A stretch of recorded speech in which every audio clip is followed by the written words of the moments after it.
goes without saying that a WWE star's finisher is tremendously important and should be one of their most prized assets. A great finisher is one thing that's going to win major matches and titles, a move that fans associate with the performer, and when witness it, expect to see a 1, 2, 3 or a tap out immediately after. But just what makes a WWE star's finisher truly great? Well, you're about to find out, courtesy of the greatest. And I'm talking about the finishers there, not me, by the way. I couldn't even finish my dinner. Before we start proper, there have obviously been a ton of great finishers over the decades, and honorable mentions must go to Randy Savage's top rope elbow drop, Jake's DDT, the Walls of Jericho, Diesel's jackknife powerbomb, the Rude Awakening, the GTS, Rhino's gore, gore, gore, the kill switch, and the Widow's Peak, all of which just miss the grade. Anyway, I'm Adam Pachisi from Cultaholic Wrestling, and these are the 10 best WWE finishers. Join us.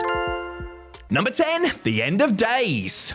It feels weird kicking things off with Baron Corbin, and I'm sure some of you candy-ass marks will let us know exactly how you feel about it, but there is no arguing that his End of Days finisher is one of the absolute best of the modern era. Seriously, there's not going to be any arguing about it. I will not respond to the comments. The End of Days, which sees Corbin picking up his opponent in an Uranagi position, only to stop and swing them the other way with a flatliner so that their momentum takes them face first into the canvas, looks both really cool and like it would actually hurt. Baron's calling card has been heavily protected too, which is something of a rarity in the days of frequent finisher kickouts and no sells. It was on the advice of The Undertaker that Corbin made sure his finisher was just that, and it served him well during his WWE career to date. It also meant that when Drew McIntyre became the first person to kick out of it at WrestleMania 38, it really meant something.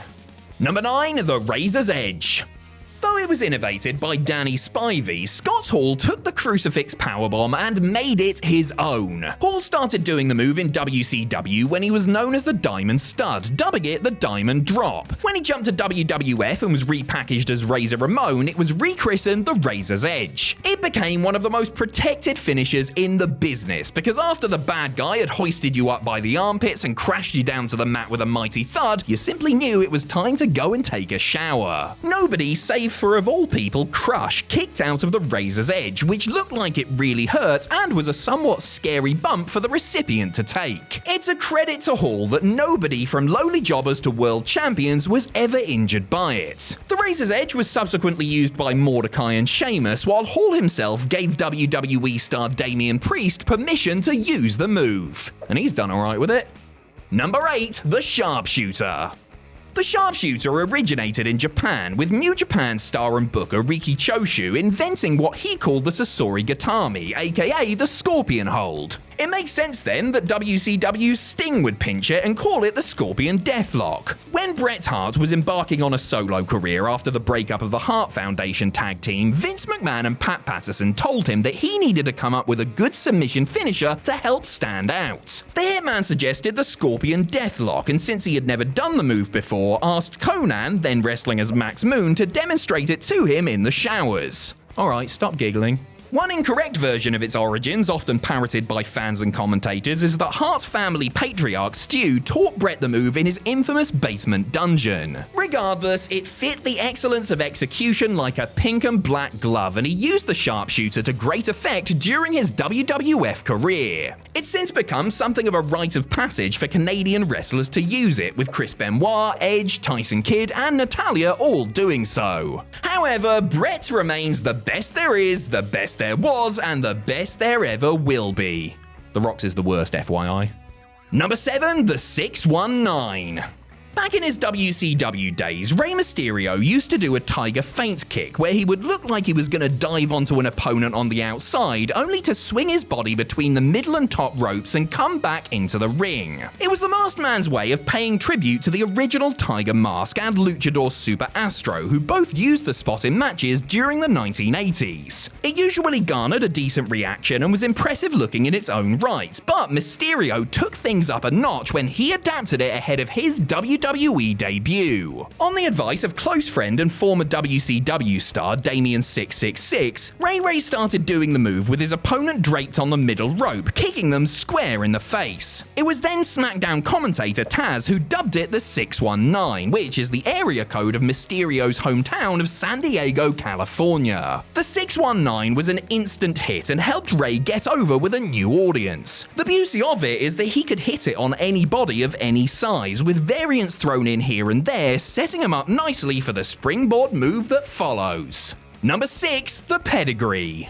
Triple H first started practicing what would become known as the Pedigree when he was a student in Killer Kowalski's wrestling school. He then used it while trying to make a name for himself as Jean-Paul Levesque in WCW, and good luck trying to make a name for yourself with a name like that, before coming to the WWF. In his early Federation days, Hunter Hearst Helmsley used a version of the cutter as a finish, but it was hit and miss as to whether it looked good depending on who he was doing it on. Plus, Diamond Dallas Page called his former colleague and gave him an earful about stealing it from him. Triple H thus started busting out the Pedigree and, after a bit of trial and error, got the formula down pat. The Pedigree is great because it's unique, looks utterly devastating, and is something that can be teased and countered in various ways. Sure, it did look better when the game would hold onto his opponent's arms while they took the face-first bump, but I don't blame anybody for not wanting to take that version. The multi-time WWE champion later gifted the move to Seth Rollins as his own in-ring days were winding down.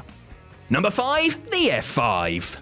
While stationed in WWE Feeder Farm, Ohio Valley Wrestling, Brock Lesnar would occasionally win matches with a spectacular shooting star press. Doing that 4 nights a week as a member of the main WWE roster, however, would not lend itself to longevity, so the next big thing had to come up with an alternative. As Brock tells it, he was watching Japanese wrestling tapes and messing about doing different things in practice when he came up with the move, which sees him pick somebody up on his shoulders in a fireman's carry before transitioning into a kind of spinning elevated DDT. The move's name is a reference to an F5 tornado, which is certainly apt. While the F5 wouldn't be a good finisher for a lot of wrestlers, a freak of nature like Lesnar had no issues with getting anyone up there, including super heavyweights like Mark Henry, Rikishi, and The Big Show. Interestingly, Brock wasn't even the first person to do the move, as variations had been done before by both Sean O'Haire and Bryan Adams months before Lesnar's debut, but it was the Beast who popularized it and made it one of the best in WWE history. Number 4, the Tombstone Piledriver. The piledriver, in its various forms, is a tremendous move that looks like it would end a match each and every time. But there's only one that looks like it would put you 6 feet under. Unlike other big-time WWE stars who came to their preferred finisher later, The Undertaker used the Tombstone in his very first match in the company. Picking his victim up upside down and then spiking them on their heads, the Tombstone was a move as terrifying as the dead man himself, and very few ever kicked out of it. If they did, it was typically reserved for a special occasion like WrestleMania, and only elite-level stars like Triple H, Shawn Michaels, and Brock Lesnar got the honor. The Phenom did use other moves to end matches, such as the Chokeslam and later the Last Ride in Hell's Gate, but he always came back to the Tombstone, a well-established fan favorite that may have looked like it killed the guy on the receiving end, but actually did a lot more damage to Taker's own knees. Speaking of knees, The Undertaker must have been praying his held up when he hoisted Mark Henry in the air for his most impressive tombstone ever back in 2006. Number 3, Sweet Chin Music.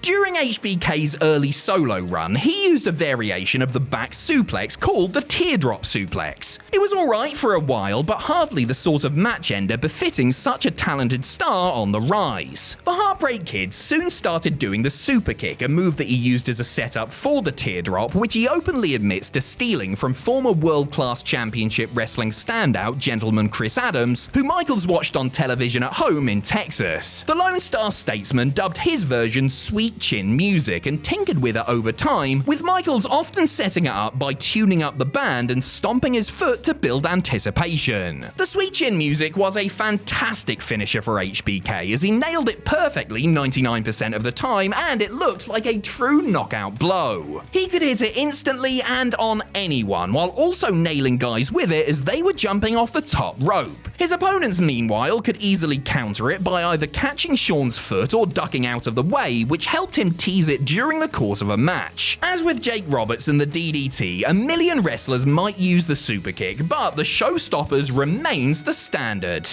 Number 2, the Stunner.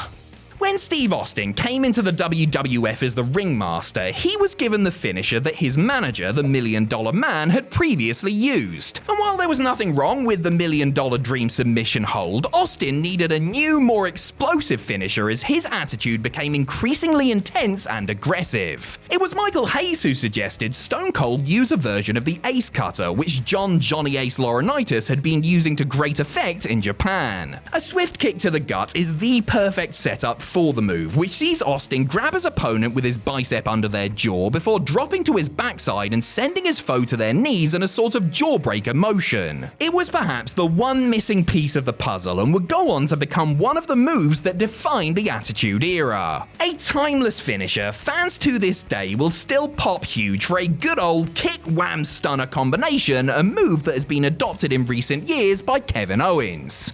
And that's the bottom line because... oh wait, there's one more. Number 1, the RKO. When Randy Orton burst onto the scene as a plucky, fresh-faced good guy in 2002, he used everything from cradles, high crossbodies, and the dreaded overdrive neckbreaker to win matches. When he turned heel and got a proper push as a member of Evolution, however, he adopted the cutter. While the likes of Johnny Ace, DDP, and Matt Hardy had all used cutters before, the RKO was something a little bit different as Orton tended to jump into the move. It just ticked all the boxes. It was impactful, easy to do on anyone, could easily be countered, and so on. Over time, the Viper has tweaked the deadliest weapon in his arsenal, including by adding a preamble where he would slither on his stomach and pound the mat while waiting for an opponent to get to their feet. The real beauty of the RKO is, of course, Orton's ability to hit it from outer nowhere. There is seemingly no position he can't hit it from and no move he can't counter into it, with every novel application guaranteed to garner an epic response every single time. And that is why it's the greatest finisher in WWE history. And if you disagree, you're stupid!